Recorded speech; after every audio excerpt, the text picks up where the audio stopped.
Sa presentation niyo po, nakalagay dito, there's a 100% uh, completion rate ng mga applications for witness coverage dun po sa Witness Protection Program.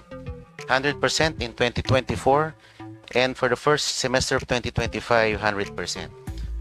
Ngayon pa lang po yata kayo magkakaroon ng 99%. Kung magkano po ang nagugol sa pagtakip at pagpapadala sa ating dating Pangulo mula dito sa Pilipinas papuntang The Hague. Hindi ko ho kayang sagutin yan. Unang-una, sa nangyaring yan, aking pong contact dito ay through telephone. Ako po ay nasa Vienna nung panahon na yon. At pinupunta, ang aming pong pakay noon ay pumunta sa United Nations Office of Drugs and Crime.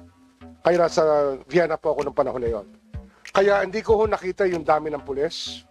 Hindi ko ho subaybayan yung mga resources po na ginamit upang madala po yung dating Pangulo sa The Hague. Pero ngunit masasabi ko, wala hong nasaktan, wala hong napawian ng buhay, at maayos po siyang nakarating sa Hague nang wala hong incident. Kaya kahit paano, pasalamat po tayo na hindi na po, wala na hong na-disgrasya sa pagkakataong iyon. Opo, so sino pong nag-order na dalhin po siya doon kung kayo po ay nasa ibang bansa? Ano ho yan? Halos 10 oras po akong nakikipag-usap by telephone mula po sa oras ng Europa papunta po rito, sapagkat yung legal basis po ay pinag-aaralan at kiniklear nila sa akin. Kaya ako po nagbigay ng legal basis under Republic Act 9851, Section 17, and other sections of the International Humanitarian Law.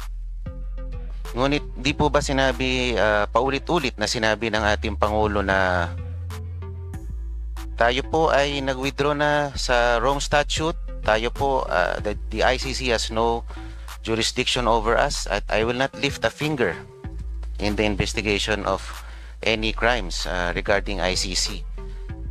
Kung ganun po ang policy pronouncement ng ating Pangulo at di niya kinikilala ang pagiging miyembro natin sa ICC, sino po ang kumbaga hindi sumunod sa pronouncement na ito? Ba't nagpatuloy pa tayo sa pagdakip sa ating dating Pangulo? Ang problema ho kasi dito, nung nag-withdraw po tayo sa ICC, sa Rome Statute, hindi na ho tayo miyembro. Ngunit yung batas po na ating pinasa noong 2011 na Republic Act 9851, yun po ang naging basihan ng lahat. Kung ito po ay ating tinanggal sa ating legal system, yung batas na yun, kaakibat ng ating pag-atras sa ICC, wala na hong basihan sana. Ngunit nandun pa ho yung batas na yun, Republic Act 9851. Di po ba bilang parte ng kabinete ng ating Pangulo, tayo ay nagsisilbing alter ego ng ating presidente? At sa paglabag sa kanyang kagustuhan, hindi po ba nagkakaroon ng breach or violation ng trust and confidence na kung saan ating hindi tayo tumatalima sa ninanais ng ating Pangulo na kayo ay pwedeng maging subject or vulnerable to any administrative liability? Alam nyo ho, ang pagtatrabaho po sa gobyerno ay sako po yan sa marami hong desisyon na ginagawa natin sa araw-araw. At hindi ho nakataga sa bato ang lahat ng ating desisyon o kaya yung lahat ng ating paningin. Maaari po itong magbago sa pagdating ng panahon, sa bawat panahon. At marahil nagbago po ang aming pagtingin sa usaping ito nung dumating po yung pagkakataon na talagang ando na ho ang Republic Act 1951 at lahat po ng factor tinitingnan po natin sa security po ng ating bansa.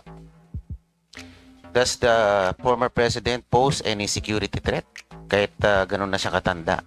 Marahil yan po ay dapat tanungin natin sa NSA natin kung ano ho ang naging evaluation ng panahon na yon. Basta't sa akin po, ang aking clearance na binigay ay sa legal basis. Ang legal basis ng kanyang pagpunta sa The Hague.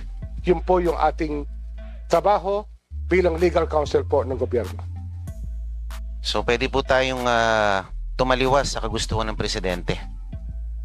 Kahit tayo Hindi ay ho tayo parte ng... tumaliwas marahil ho, nagbago rin ang lahat sa ang kanyang paningin sa usapin ito.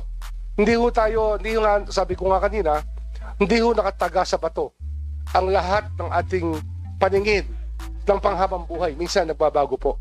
Yun po yung ating pagtingin dito. Ayan po. Yung po kasing mga pangyayaring ito nung dinakip ang ating dating Pangulo, it poses some questions that need to be answered. Halimbawa, what is the role of the DOJ Secretary in high-profile law enforcement operations involving political figures, including former officials? How does the DOJ ensure that such operations are impartial, conducted strictly within legal bounds, and free from political interference, or not influenced by political pressures, especially when they involve a former head of state? What is DOJ's accountability if evidence later shows that its actions Dead were soil weaponized doesn't need for chemicals political to come back. purposes? Kami ho, ang aming gabay dito, rule of law. Yun po yung aming mantra dito, yan po yung aming sinusunod. At yun po ang dahilan kung ba't meron po tayong Department of Justice, rule of law po, para humaayos ang lipunan natin at tahimik po. Thank you. My last question po, Mr. Chair. Sa presentation niyo po, nakalagay dito, there's a 100% completion rate ng mga applications for witness coverage dun po sa Witness Protection Program. 100% in 2024, and for the first semester of 2025, 100%. Ngayon pa lang po yata kayo magkakaroon ng 99% dahil parang hindi nyo tatanggapin ang mag-asawang diskaya sa Witness Protection Program. Ano po kaya ang magiging dahilan natin kung bakit hindi natin sila tatanggapin? Sila po ba'y nakausap na natin? Sabi po ninyo, you will conduct a diligent, a thorough interview of the couple and you will assess their statement. Nagawa na po ba natin ito? Hindi pa ho. Hindi pa tayo umaabot sa bandang yon sapagkat mainit po ang naging talakayan sa Senado, mainit po ang nagiging exchange ng mga pananaw. Wala ho kami sinasaradong pinto. Ang mahalaga lang, may proseso po tayo susundin para ma-evaluate po ang testigo. Ang mahalaga po, nagsasabi ng totoo at talagang kailangan ng testimonyang yon para yung buong katotohanan, para maabot po natin lahat ng dapat natin maabot sa pagbungkal po ng kaso upang maparusahan po yung dapat parusahan. Opo. If you will, have you gone over the sworn statement of the couple, Mr. Secretary? Mr. Chair? Wala pa ho akong kopya. I have not been provided with a copy of that nor any letters. Wala ho ako nakukuha pa. Everything was in a phone conversation. Kaya nga, hindi ho kayang magdesisyon kaagad based on the telephone conversation. Kailangan po may proseso talaga tayong sundin. Opo, kasi kung if I may appraise the Secretary, marami po siyang binanggit ng mga personalidad doon at mukhang detalyado.